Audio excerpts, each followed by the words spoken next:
Olá pessoal, tudo bem? Um grande abraço para todo mundo ligado aqui no LAC Concursos, na verdade ligado aqui no Mestres da História em conexão com o LAC Concursos, o maior site de videoaulas do Brasil, quiçá das Américas. E para desespero da concorrência, Edenilson Moraes está na área e se derrubar é pênalti. E eu estou chegando para darmos prosseguimento ao nosso projeto pedagógico focado, projeto pedagógico disciplinado que tem como objetivo principal potencializar a sua aprendizagem histórica, para que você tenha um grande desempenho no exame intelectual da ESA, a nossa boa e velha, a nossa gloriosa Escola de Sargento das Armas do Exército Brasileiro. Então, já vai deixando o seu joinha, já vai deixando o seu gostei, porque isso incentiva o desenvolvimento de nosso canal, ajuda nas visualizações de nossas aulas para que nós possamos dar prosseguimento ao nosso projeto árduo, disponibilizando aulas completamente gratuitas aqui no YouTube para que você possa aprender com qualidade, para que você possa ter um grande desempenho nas provas. Então, olha só, já vai deixando o seu joinha, se inscreva no nosso canal, não se esqueça também de clicar aqui na sineta, aqui na campainha, aqui no sino, porque aí você recebe todas as nossas atualizações. E toda semana tem aula nova. Pessoal, nossa meta é atingir 50 mil inscritos até o final do ano. Será que a gente consegue? Será que essa meta é possível de ser batida? Depende de você. Se você se inscrever no nosso canal, a gente vai conseguir alcançar este objetivo. Então o recado é o seguinte: acordou chateado? Estude. O dia está lindo? Estude. Você está estressado? Então estude. Está com tempo livre? Estude. Você está ocupado? Estude. Em qualquer ocasião, procure aprimorar os seus conhecimentos. É dessa maneira que você vai conseguir um grande desempenho no dia da sua prova. E a gente vai tratar, especificamente na aula de hoje, das revoltas nativistas. Ocorreram inúmeras revoltas nativistas no Brasil ao longo do contexto histórico do século XVII e primeiras décadas do século XVIII. E o que eram movimentos nativistas? Pessoal, os movimentos nativistas são movimentos eminentemente elitistas e localistas que ocorrem na América Portuguesa, o nosso bom e velho Brasil, ao longo do século XVII e início do século XVIII. Grande característica desses movimentos nativistas é que eles eram desprovidos de propostas de emancipação política, ou seja, não visavam a nossa independência em relação a Portugal. Visavam apenas a superação de entraves econômicos, a superação de medidas que dificultavam os lucros das elites econômicas em diversos pontos do território brasileiro, do território da América Portuguesa, no referido contexto histórico. Essas movimentações, as chamadas revoltas coloniais, aconteceram em várias regiões aqui da América Portuguesa. Aconteceram em São Paulo, em Pernambuco, no Maranhão, em Minas Gerais. Aconteceram esses vários movimentos. Então aqui estão alguns desses movimentos que ilustram muito bem o nativismo na América Portuguesa. Por isso que essas revoltas, aqui elencadas, fazem parte das chamadas revoltas nativistas. A exemplo da aclamação de Amador Bueno, que aconteceu em São Paulo, na Vila de São Paulo, em 1640, logo após o final da chamada União Ibérica. Então acontece esse movimento lá na Vila de São Paulo. A insurreição pernambucana, movimento que aconteceu na capitania de Pernambuco e acabou se expandindo para outras capitanias nordestinas que estavam ocupadas pela Holanda. A insurreição pernambucana foi um movimento nativista que visava a expulsão dos holandeses que dominavam boa parte do Nordeste brasileiro. A insurreição pernambucana foi liderada pelos senhores de engenho pernambucanos. Aconteceu entre os anos de 1645 e 1654. Tivemos também a revolta de Beckman, no Maranhão, que também aconteceu lá no século XVII, liderança de Tomás e Manuel Beckman, dois importantes senhores de engenho do Maranhão. Guerra dos Emboabas, que aconteceu no século XVIII, em Minas Gerais, envolvendo, de um lado, os paulistas, que foram os descobridores das primeiras jazidas auríferas em terras brasileiras, e os emboabas. Os emboabas eram os forasteiros, portugueses e brasileiros de outras regiões que foram para a região das Gerais por conta da mineração do ouro, gerando essa revolta, esse enfrentamento. Guerra dos Mascates aconteceu no início do século XVIII em Pernambuco, opondo Olinda e Recife, os senhores de engenho de Olinda contra os comerciantes portugueses de Recife. Temos ainda a revolta de Vila Rica, que aconteceu em Minas Gerais, 1720, teve a liderança de Felipe dos Santos, uma revolta contra a implantação das casas de fundição lá em Vila Rica, atual Ouro Preto. Vamos conferir uma questão padrão ESA para a gente já ir verificando o nível de nossa aprendizagem. Entre os movimentos nativistas ocorridos no Brasil colonial, podem ser citados: alternativa a revolta de Felipe dos Santos e a Guerra dos Emboabas. Correta afirmação. Essas são duas revoltas nativistas que ocorreram no Brasil colonial. A revolta de Felipe dos Santos também é chamada de Revolta de Vila Rica, contra a implantação das casas de fundição, lá em 1720.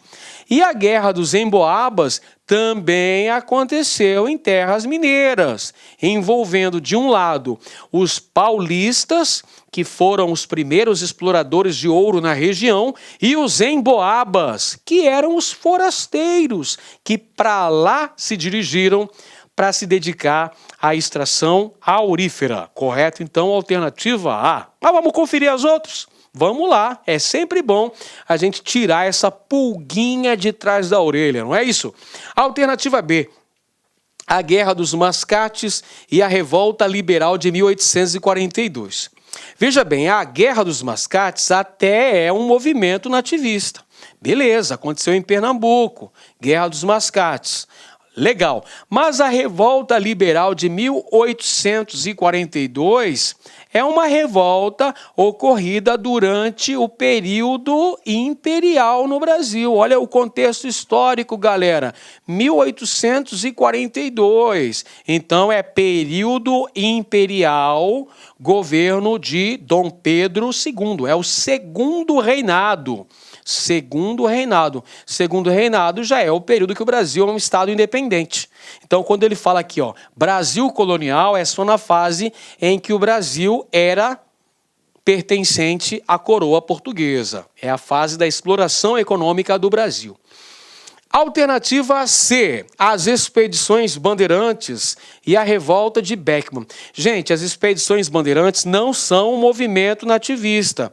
As expedições bandeirantes foram uma importante atividade econômica que surgiu na capitania de São Vicente em razão do atraso econômico, da estagnação da economia nessa região. Então, os bandeirantes surgem com o objetivo de buscar riquezas no interior da colônia. Bandeira de apresamento eram aquelas que caçavam os índios, bandeira de sertanismo de contrato eram aquelas que destruíam quilombos e bandeiras de prospecção eram aquelas que dedicavam-se à mineração. Pronto. Gente, em decorrência das descobertas auríferas dos bandeirantes é que deu a Guerra dos Emboabas. Mas, atenção, as expedições bandeirantes não são um movimento nativista. Não. Revolta de Beckman até é uma revolta nativista. Letra D, a Guerra Guaranítica e a Conjuração Baiana.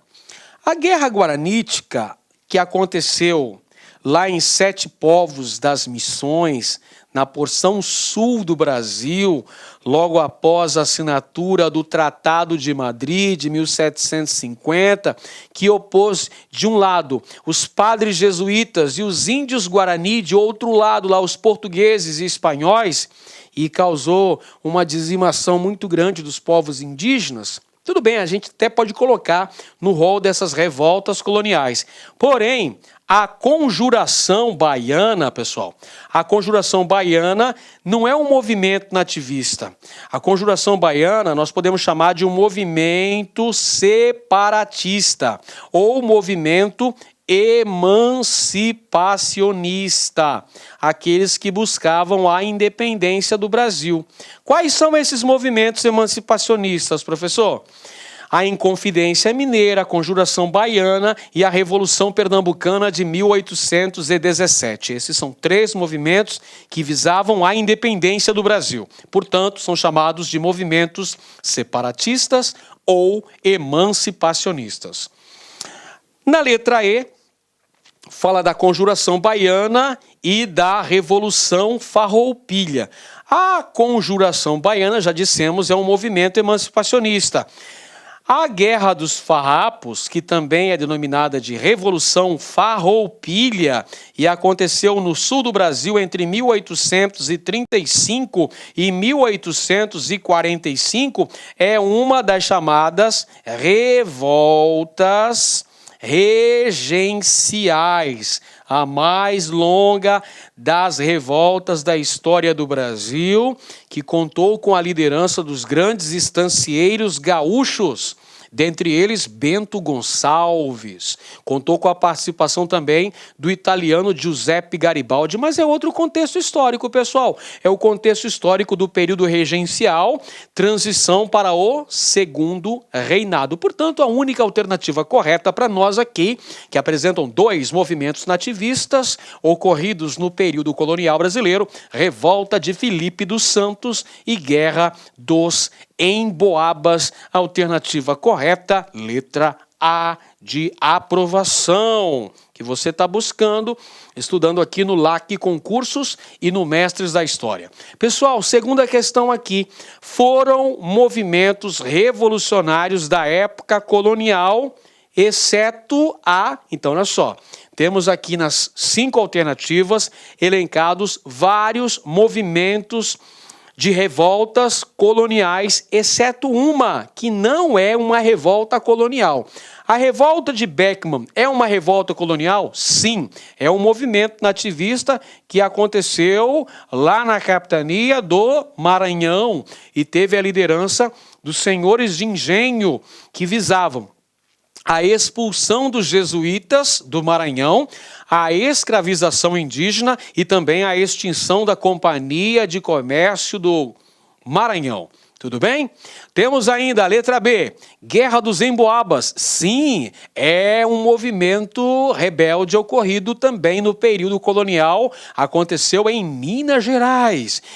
Envolveu conflito de interesses entre paulistas e emboabas, que eram os forasteiros, que também passaram a se dedicar à extração aurífera e ao comércio, ao abastecimento na região mineradora. E terminou com a vitória dos emboabas.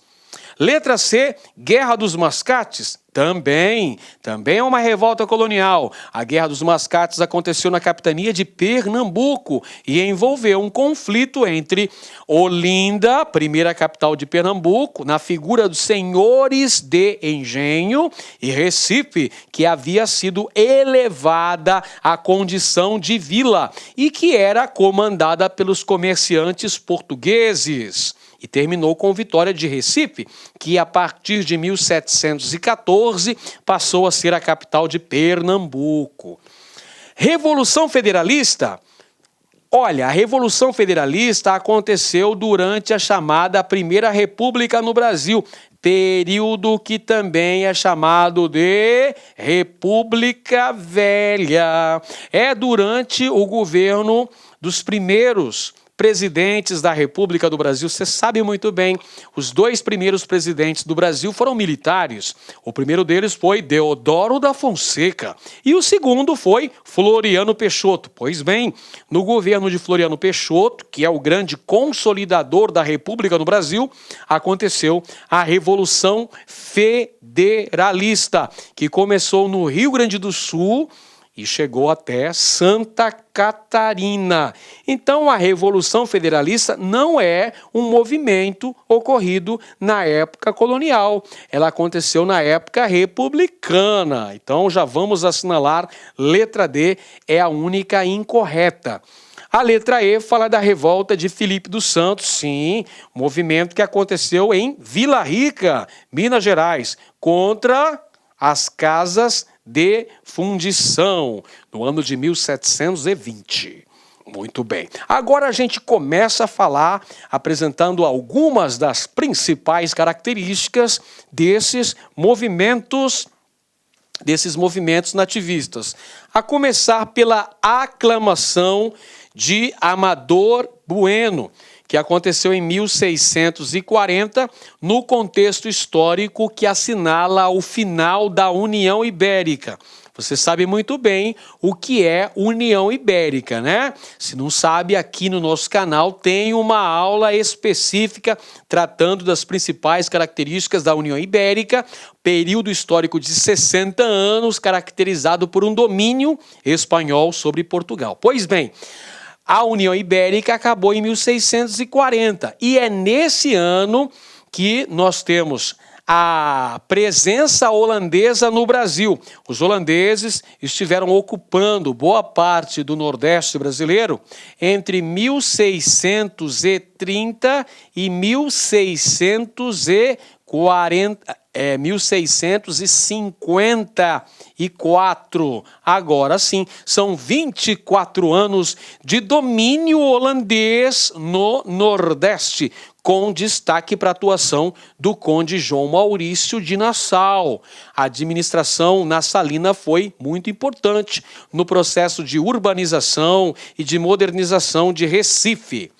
Bom, é a fase em que se consolida a atividade desenvolvida a partir da Vila de São Vicente, que eram as bandeiras. As bandeiras eram expedições particulares que adentravam aos sertões brasileiros em busca de riquezas, que poderiam ser os índios.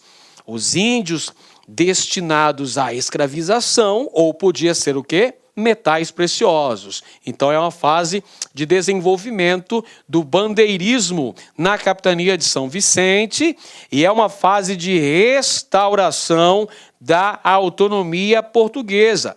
Acabamos de falar agora há pouco da União Ibérica, não é, pessoal? Você sabe, a União Ibérica durou 60 anos, começou em 1580, foi até 1640. 1640 ocorre a ascensão do Duque de Bragança. O Duque de Bragança torna-se rei de Portugal, marcando aí a ascensão da dinastia de Bragança em Portugal. Dom João IV torna-se rei de Portugal. E é nesse contexto que os habitantes do Planalto Vicentino vão buscar, junto a este rico proprietário, o Amador Bueno, para que ele se tornasse o rei da região. Imagina só, aclamar o cara como o novo rei, para que ele tivesse essa honra de governar aquela parte da América Portuguesa, ali a capitania de São Vicente. Só que ele agradece, se sente muito honrado, né, por receber esse convite, mas ele, raspa fora, né? Ele não aceita, não, muito obrigado, me sinto lisonjeado, agradeço a deferência, mas não quero, cara. Eu sei que essa aí é cilada, Bino, então eu não vou contrariar as autoridades portuguesas. E ele não aceita essa aclamação e vai se esconder lá no mosteiro de São Bento. Vamos para a questão padrão ESA, falando sobre a aclamação de Amador Bueno. Entre as reações contra a dominação portuguesa, a primeira manifestação nativista foi a aclamação de Amador Bueno, pessoal, que foi em 1640. Então é o primeiro movimento, primeiro considerado movimento nativista. Primeiro movimento nativista, aclamação de Amador Bueno, lá na capitania de São Vicente, lá na vila de São Paulo. Agora a gente fala de um importante movimento nativista, que é considerado por alguns historiadores como o nascimento do Exército Brasileiro, que é a Insurreição Pernambucana, movimento que contou com a liderança dos senhores de engenho pernambucanos, mas que teve também a participação de outros segmentos sociais. Então é o branco, é o índio, é o negro que vão se empenhar na tarefa da expulsão dos holandeses. Quando a Companhia das Índias Ocidentais muda a sua postura em relação aqui à capitania de Pernambuco, ou seja, quando a VIC começa a cobrar os empréstimos, quando começa a elevar a tributação, a cobrança de impostos, isso gera uma reação. Essa reação é chamada de Insurreição Pernambucana, um movimento armado que tem a liderança dos senhores de engenho, né, destacando aí a atuação de André Vidal de Negreiros, mas tem a participação da população em geral.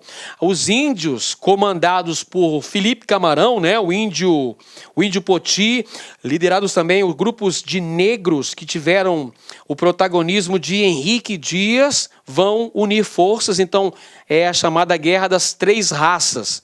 Hoje a gente sabe que é só uma raça, né? Raça humana. Então hoje a gente chama de Guerra das Três Etnias. É o branco, é o negro e é o índio que vão unir forças para expulsar do Brasil os holandeses, que estavam ocupando essa área já por um bom tempo. Esse movimento dura 9 anos, começa em 1645, estende-se até 1654 e é caracterizado como um movimento de cunho nativista, que vai se voltar contra a presença estrangeira, ou seja, a presença holandesa no Brasil. Vale destacar, pessoal, que durante boa parte da ocorrência da insurreição pernambucana, Portugal não dá apoio para os insurretos pernambucanos. Por que razão?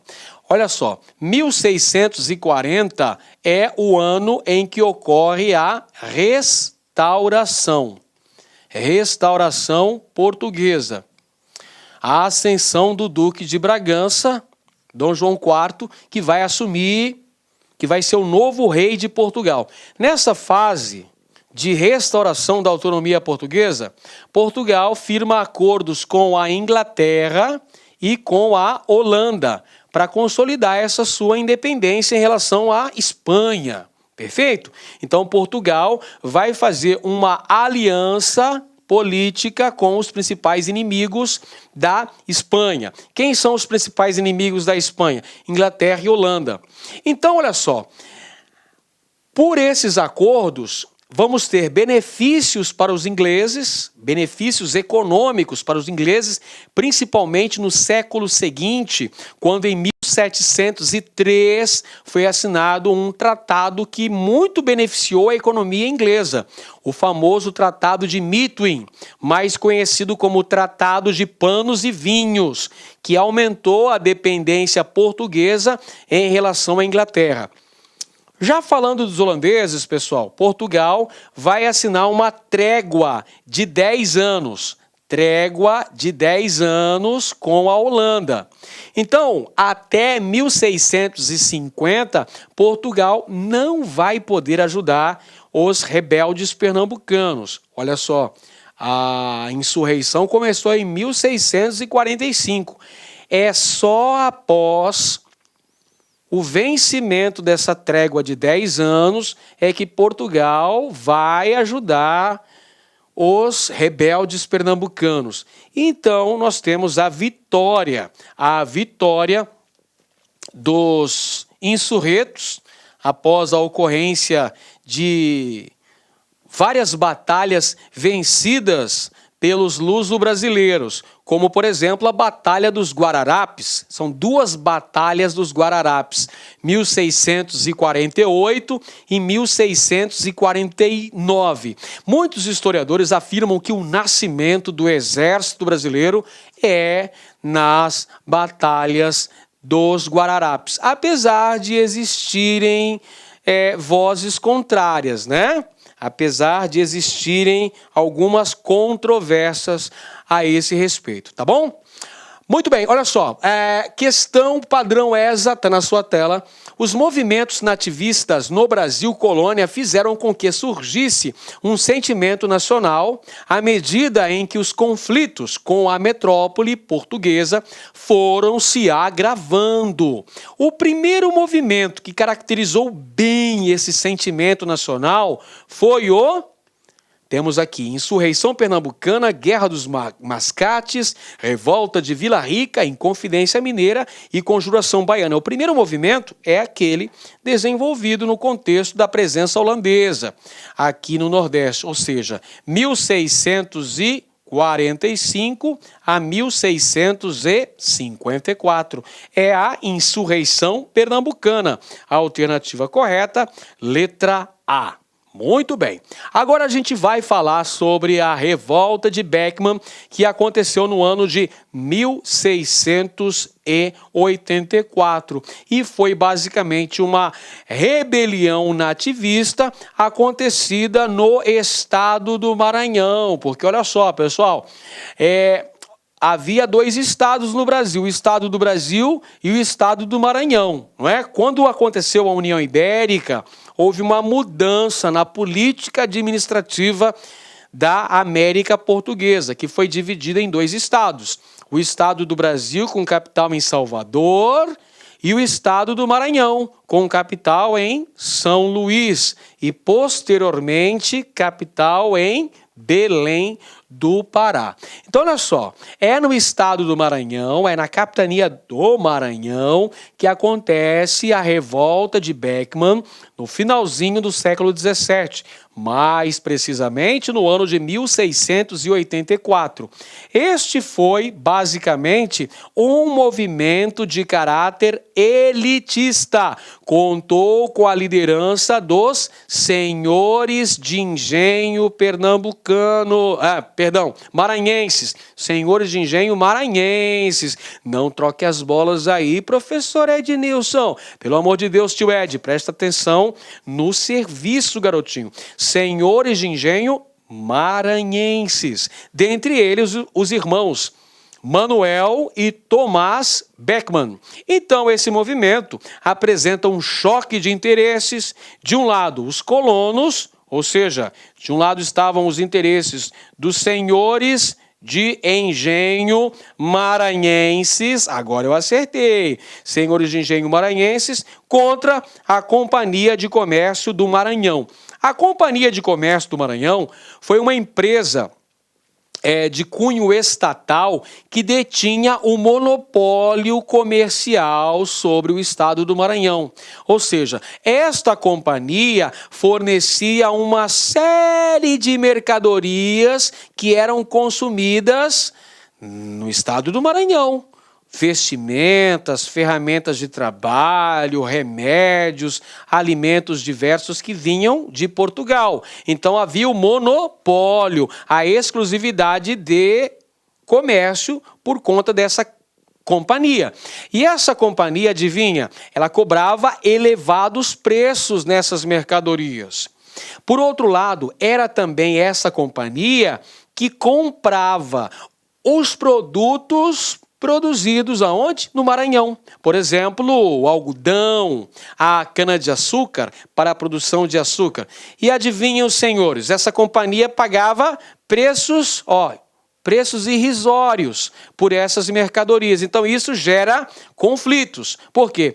Essa companhia comprava a produção maranhense, vendia produtos para os maranhenses e ainda cobrava os impostos. Então, temos aí um choque de interesses desses senhores de engenho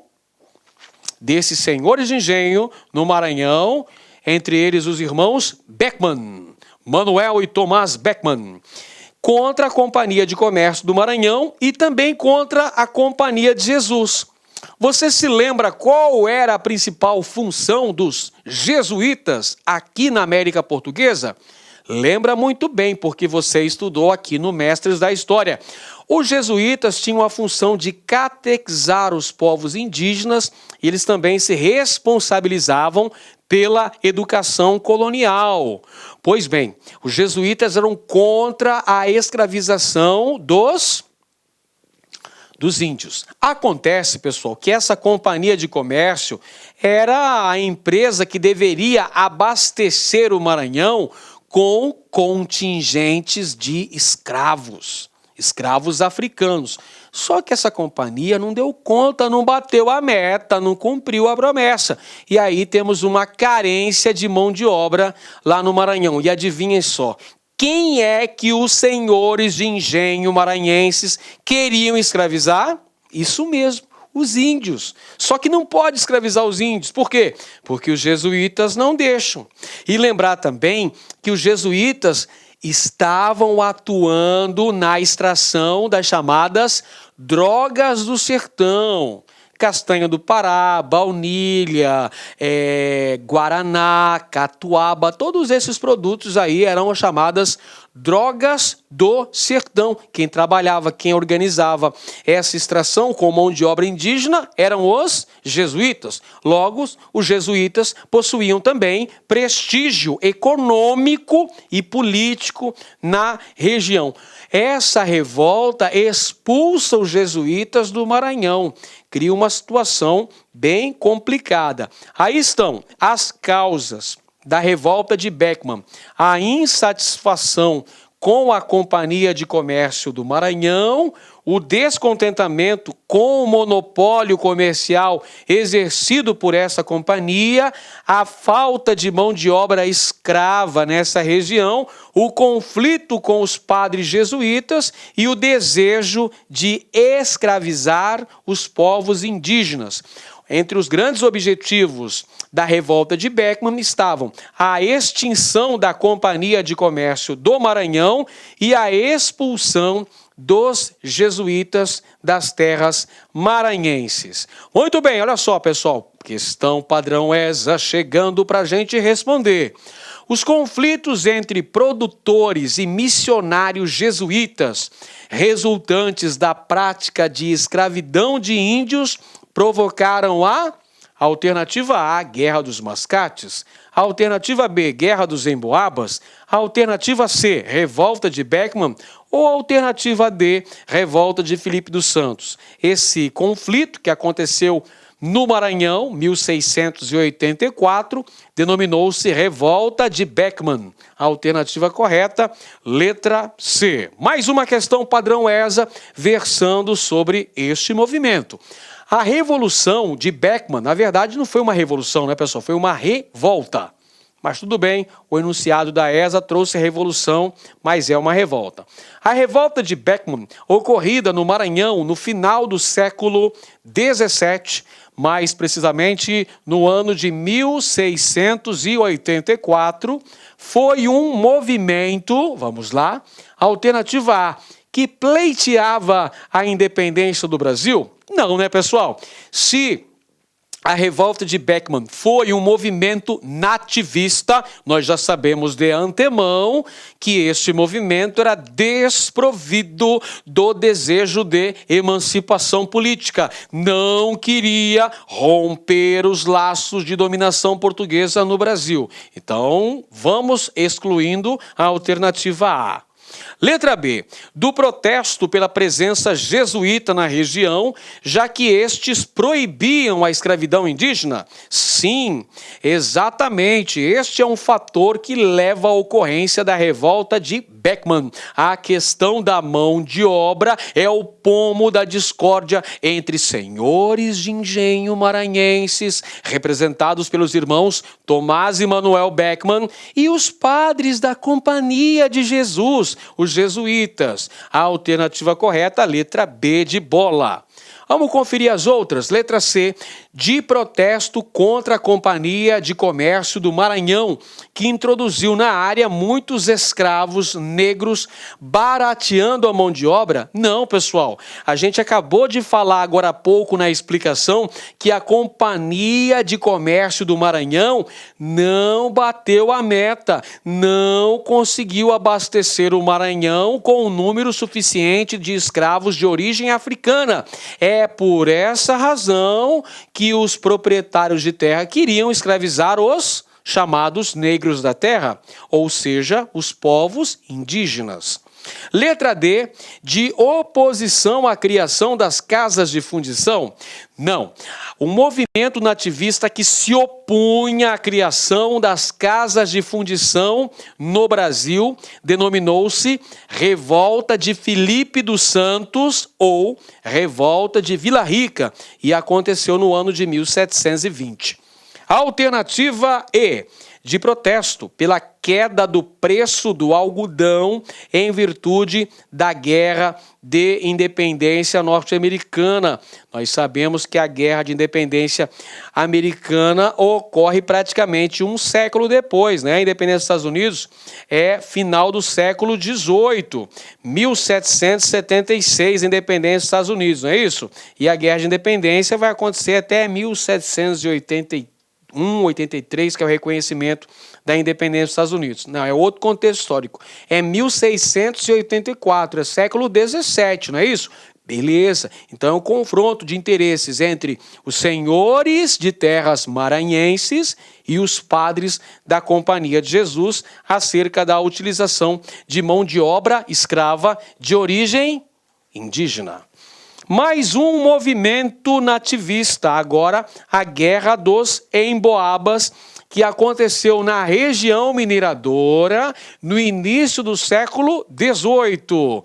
É uma disputa pelo controle da mineração e pelo comércio na região das minas, que vai opor, de um lado, os paulistas, os descobridores das jazidas auríferas nas Gerais.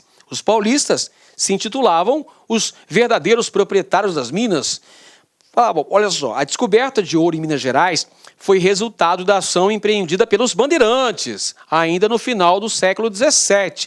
E aí se dá a exploração de ouro.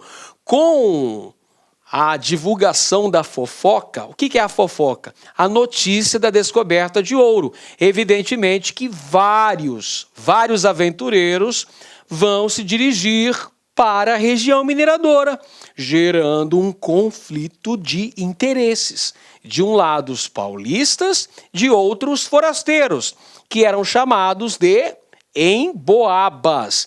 E aí, nesse movimento nativista, tivemos a ocorrência do episódio do Capão da Traição, onde dezenas de paulistas, mesmo após a sua rendição, foram mortos pelo exército emboaba. Esse movimento termina com a vitória dos emboabas. Os emboabas vencem esse confronto com os paulistas, que saem da região, perfeito? Eles saem da região e acabam descobrindo ouro em outras áreas, em Mato Grosso e depois em Goiás. Os emboabas, quem que eram os emboabas? Os emboabas eram nada mais, nada menos do que os forasteiros. Os forasteiros eram os emboabas. Bom, emboaba é uma palavra de origem indígena e foi designada essa palavra para os forasteiros. Bom, emboaba seria uma ave calçuda, né? Na verdade, pinto calçudo é uma das traduções para emboaba. Por quê? Porque esses emboabas, esses portugueses e brasileiros de outras regiões que acorreram à região das minas, eles usavam como vestimenta botas de cano alto, então vão ser chamados de emboabas, tá? Numa referência às aves da região. Diferente dos paulistas, que via de regra andavam descalços, os bandeirantes andavam descalços. Então o forasteiro é o emboaba. Aproximadamente 50 mil pessoas que dirigiram-se para a região das minas num período de 10 anos. Quem que eram essas pessoas? Eram portugueses, eram a galera da Baía de Todos os Santos, né, chamados à época de baienses, e os pernambucanos. Então essa galera vem e passa a disputar essas áreas, as lavras, regiões onde se extraía o ouro nas Gerais, com os paulistas. E passam a disputar também a questão do comércio de abastecimento para a região das Minas. Entre as principais características da revolta, nós podemos citar que ela ocorreu na região das Minas, no século XVIII, início do século XVIII, e uma disputa pelo controle da mineração, pelo controle do comércio, e que teve como líderes importantes do lado dos paulistas, tivemos a liderança de Borba Gato, comandando então o exército dos paulistas. E como resultados da Guerra dos Emboabas, tivemos a regulamentação da distribuição das lavras, os locais onde era extraído o ouro nas Gerais. Tivemos também a regulamentação do quinto, a cobrança do imposto referente a 20% da extração de ouro das Gerais. Tivemos ainda a cisão da capitania de São Vicente. O que quer dizer isso, professor? Significa que a capitania foi desmembrada, surgindo a capitania de São Paulo e Minas do Ouro. E a capitania do Rio de Janeiro, criada em 3 de novembro de 1709. São Paulo também foi elevada à condição de cidade. A Vila de São Paulo foi elevada à condição de cidade, uma consequência da Guerra dos Emboabas. Então perceba que houve a criação da capitania de São Paulo em Minas de Ouro. Portanto, Minas Gerais estava ligada à capitania de São Paulo. E a metrópole tratou de assegurar o controle administrativo da região. E os bandeirantes derrotados, os paulistas derrotados, nesse episódio que ficou conhecido como Guerra dos Emboabas, eles vão se dirigir para outras regiões. Eles vão mais para o interior do território, avançam em direção a Mato Grosso, onde descobrem ouro em 1719, e Goiás, onde conseguem descobertas auríferas a partir de 1722, com Bartolomeu Bueno da Silva Filho, o Anhanguera. Muito bem, pessoal. Agora uma questãozinha padrão essa, para a gente assegurar esse nosso conhecimento acerca da Guerra dos Emboabas. No início do século XVIII, a disputa pelo ouro na região das Minas entre os paulistas e os mineradores provenientes de outras regiões do Brasil e de Portugal gerou um conflito que foi denominado... Como é que ficou chamado esse conflito que aconteceu lá no início do século XVIII, 1709, né? Em Minas Gerais, opondo os paulistas e os estrangeiros, os forasteiros, os chamados Emboabas, esse movimento ficou conhecido como Guerra dos Emboabas. A alternativa correta, a letra E, de Edenilson, este locutor que vos fala. Mais uma questão, a Guerra dos Emboabas, ocorrida entre os anos de 1707 e 1709, portanto, no início do século XVIII.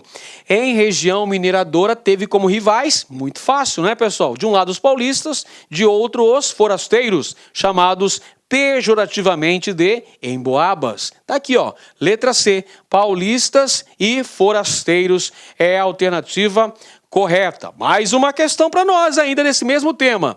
O episódio conhecido como Capão da Traição, uma matança dos paulistas, né? Uma chacina de paulistas no contexto da Guerra dos Emboabas. Então tá aqui a alternativa correta, mais uma vez, letra E de Edenilson. Tá aí, Guerra dos Emboabas. Capão da Traição é um episódio que está inserido no contexto da Guerra dos Emboabas. Como consequência da chamada Guerra dos Emboabas, tivemos, olha só, a questão aborda os desdobramentos, as consequências da Guerra dos Emboabas. Letra A, a mudança da capital pernambucana de Olinda para Recife? Não. Este evento aqui, ó, se refere à chamada Guerra dos Mascates. Guerra dos Mascates, Pernambuco. A gente está falando aqui de Guerra dos Emboabas, meu amigo. Então vamos prestar atenção.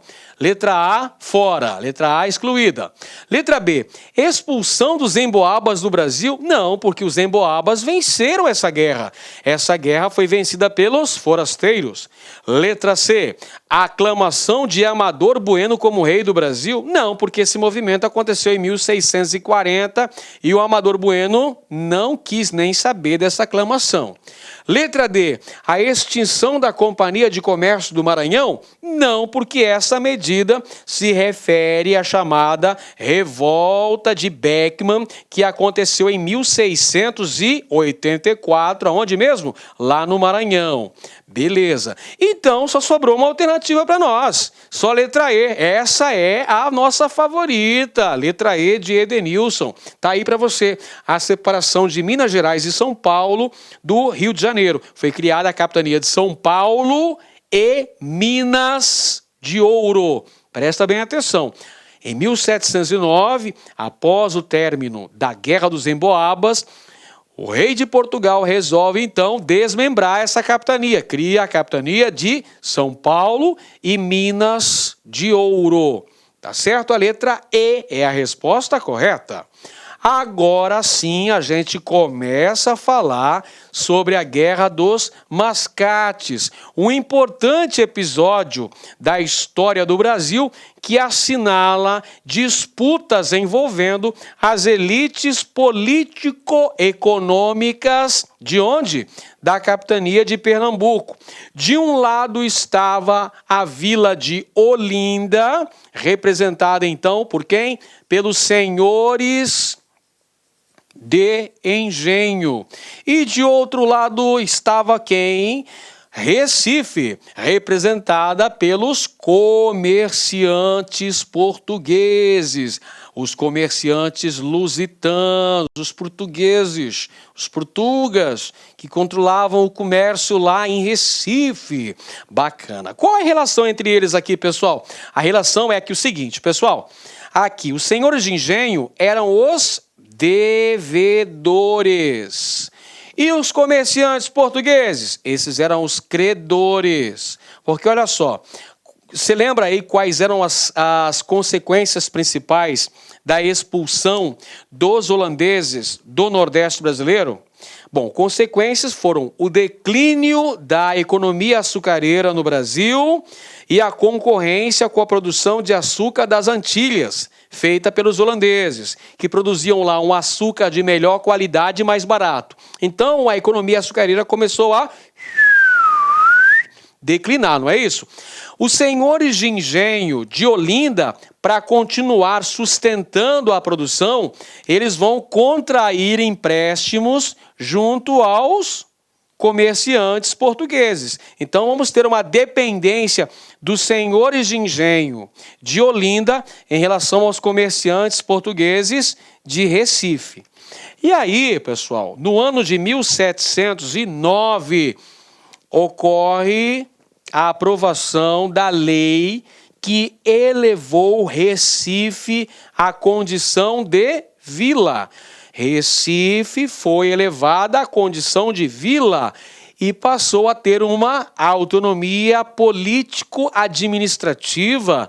Teve, inclusive, a criação da Câmara Municipal de Recife e a elevação do Pelourinho em Recife. O Pelourinho, símbolo do poder, símbolo da justiça, símbolo da autonomia administrativa de Recife. Significa dizer que Recife estava se libertando do controle de Olinda. É lógico que os senhores de engenho olindenses não ficaram nem um pouco felizes com essa determinação, porque sabiam que a autonomia capitania administrativa de Recife significaria a cobrança dos empréstimos atrasados aí que os senhores de engenho possuíam com os comerciantes portugueses do Recife. Então isso vai gerar uma guerra, e essa guerra ficou conhecida como Guerra dos Mascates. Por que Guerra dos Mascates? É uma referência aos comerciantes do Recife. Os comerciantes do Recife que vendiam parte de sua produção em outras vilas pernambucanas, a exemplo de Olinda, pessoal. Por isso que esse comércio ambulante é chamado de mascates, daí Guerra dos Mascates. Vale dizer que Recife tinha um porto desenvolvido, tinha essa elite econômica influente, então Recife estava se desenvolvendo, ao passo que Olinda estava tendo dificuldades econômicas. Isso gera um confronto de interesses envolvendo essas duas vilas pernambucanas. Esse movimento vai contar com a intervenção da coroa, o que determina a vitória de Recife. Quem vence a Guerra dos Mascates são os comerciantes portugueses de Recife. E, posteriormente, Recife vai se tornar a capital de Pernambuco. A determinação da mudança da capital. Então, Recife ganhou duplamente. Conseguiu a sua autonomia administrativa, criando a sua própria Câmara Municipal, e depois ganhou o status de capital da capitania de Pernambuco. Questão padrão ESA para a gente consolidar a aprendizagem. A elevação de Recife à categoria de vila, a evidente predominância dos senhores agrários de Olinda na vida política da região e a proposta de independência de Pernambuco por Bernardo Vieira de Melo são alguns dos fatos históricos vinculados, logicamente, à Guerra dos Mascates. A alternativa correta, letra D de dado. Mais uma questão agora falando sobre a revolta de Filipe dos Santos, que aconteceu lá em Vila Rica, capitania de São Paulo e Minas, em 1720. Esse movimento era contrário à implantação das casas de fundição, no sentido de implementar uma melhor fiscalização sobre a cobrança de impostos na região mineradora. A coroa portuguesa, então essa é uma medida implantada pela administração colonial. É a coroa portuguesa que determina a criação das casas de fundição, locais que teriam as instalações para a cobrança dos impostos, a cobrança do quinto, e também para a transformação do ouro em pó em barras. O ouro, as pepitas de ouro seriam derretidas e transformadas em lingotes, as barras de ouro que valem mais do que dinheiro. Criação das casas de fundição visavam então combater o contrabando. A coroa portuguesa então tenta combater o contrabando. Deixa eu escrever aqui: contrabando, o descaminho do ouro, porque inclusive os religiosos também atuaram no contrabando. Todo mundo sabe da ocorrência dos famosos santinhos do pau oco, né, galera?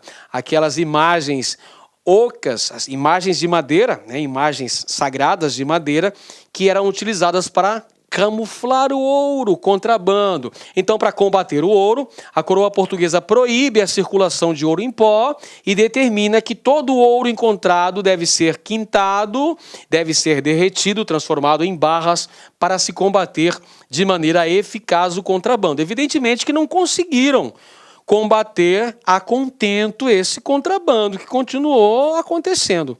Então, ocorre essa revolta em 1720, em Vila Rica, na região das Minas, com o objetivo de impedir a instalação das casas de fundição.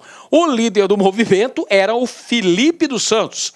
Filipe dos Santos era o mentor intelectual desse movimento, acabou preso e foi enforcado e esquartejado porque ousou enfrentar uma determinação metropolitana. Não teve clemência. A coroa determinou pena capital. O cara foi enforcado e teve o seu corpo esquartejado. E uma consequência também da revolta de Filipe dos Santos foi a criação da capitania de Minas Gerais.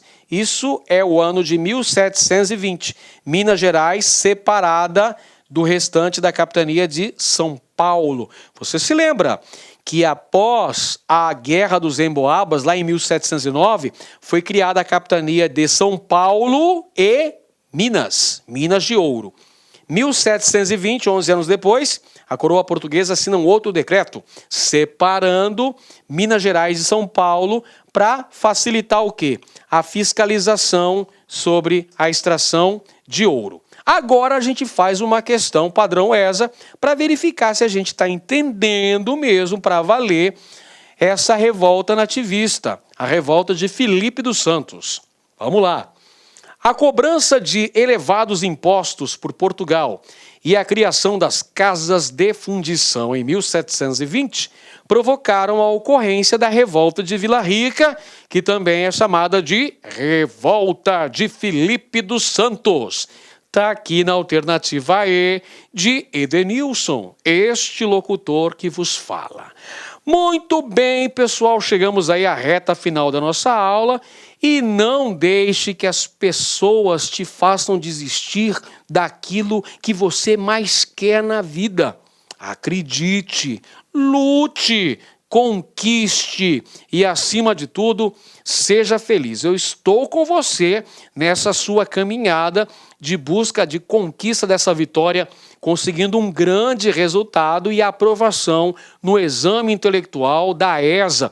Se você gostou desse vídeo, se esse vídeo foi produtivo, se ajudou na assimilação de conhecimentos importantes, se vão fazer diferença no dia da sua prova, então não se esqueça de deixar o seu joinha, de se inscrever no canal, de clicar aqui na campainha para que você receba todas as atualizações. E não se esqueça também de se inscrever no nosso canal parceiro, o LAC Concursos, que também tem uma série, tem milhares de aulas aqui disponíveis no YouTube. Um grande abraço a todos e até a próxima aula. Valeu, pessoal! Clique lá.